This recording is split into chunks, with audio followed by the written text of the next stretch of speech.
Hi everyone and welcome to Souls to Spare. This is the step 1 video of how to create games. Well, actually how to be making games and all the thinking behind it. Oh, there'll also be a step 0, which will actually be thinking about what kind of game you want to make first. But today we're talking about pillars. So as I've worked a long time in the video game industry and well, I made novels and stuff like that, the things I've learned throughout the years is you need to have pillars.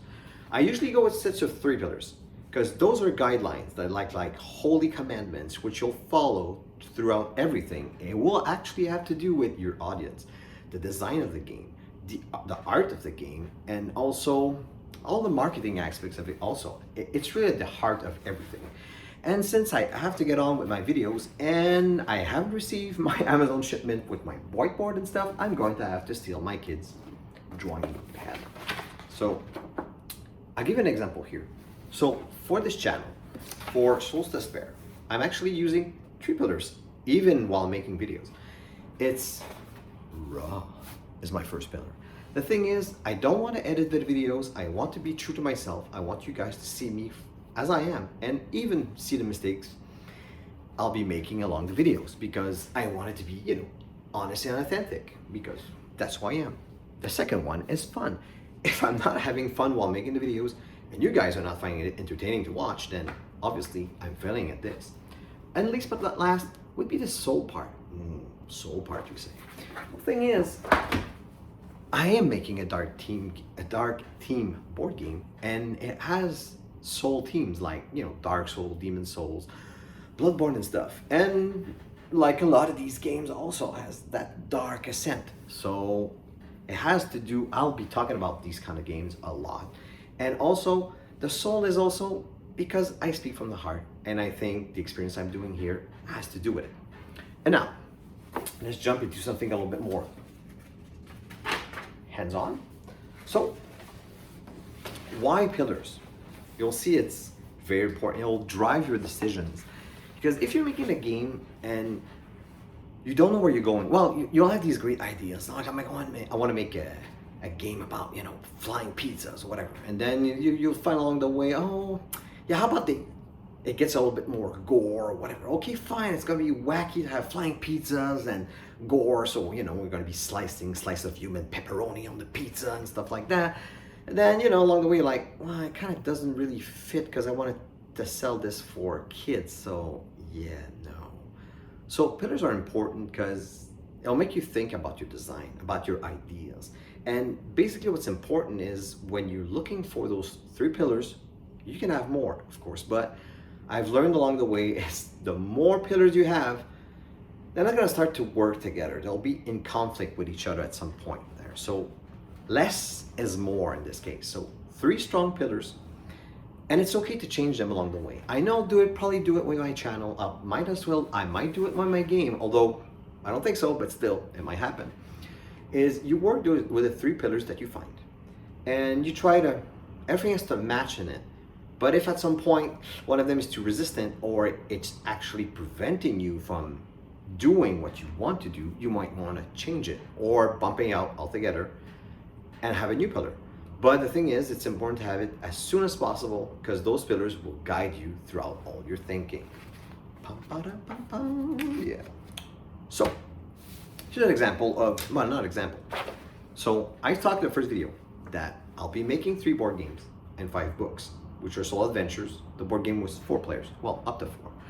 But the pillars I'm using to make Souls to Spare, the game, are these. Endlessness. What's that? Actually, the goal here, and it's in pink, so it's so manly. The thing with endlessness is the game has a cycle, but it's an endless cycle. You'll die, you'll start again, you'll die, you'll start again. And even though it feels endless, you're still getting forward. Something's getting done, but you do get the feeling that, is it ever gonna end? Is there actually an ending? Well, actually, yes, there'll be an ending. There'll be several endings to the game and the books, but still, bear with me. The second pillar is the fall. As you play or read through the books of Souls to Spare, the goal is to have this feeling that you're going to fall. I mean, you're going to be tempted. you're gonna be asking for those dark gods to listen to you and to help you to save your life or whatever talks to you, but you know there will be a price to pay. So you have to resist the temptation. But sooner or later, you know that you will fall. And that's part of the pillars. The last, but not least, is secrecy. Because the game has a lot of secrets in it, and secrets within secrets, but it's more than that. I'll give you an example. I'll give you an example that I have in Gloomhaven. If you do know the game, good for you. If you don't, you'll learn. And if you do know the game, but you don't know what the secret letter X is, then you might learn something. Is when I played Gloomhaven, we discovered that there was actually a secret envelope, which you can find. Well, I'm not gonna spoil anything for you, but it's part of a wow factor. When you find it, you're like, wow, okay, and should I open it? Or should I leave it on the side? You kind of don't know what to do with it. And that's the case in Gloomhaven. In the case of the games I'm making, it's the aspect of secrets.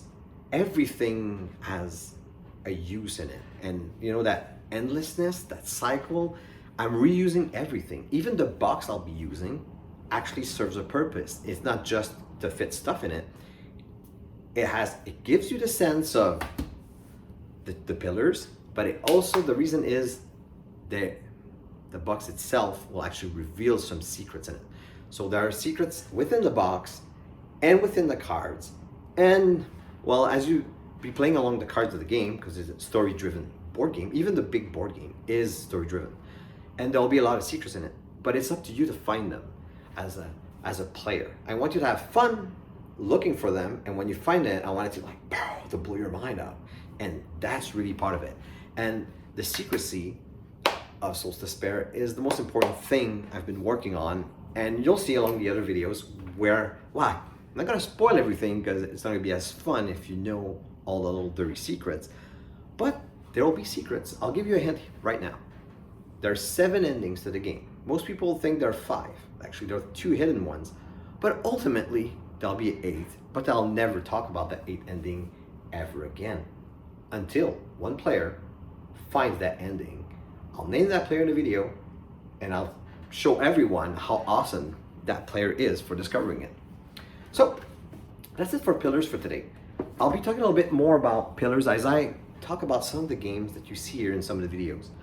I'll talk to you about the pillars, at least the ones that I see. It doesn't mean that that's what the team did. It doesn't even mean that the teams did use pillars, but essentially some of these games, there is no way the people behind it did not think about these pillars, because you can feel it throughout the game. It's like kind of the glue that makes everything stick together.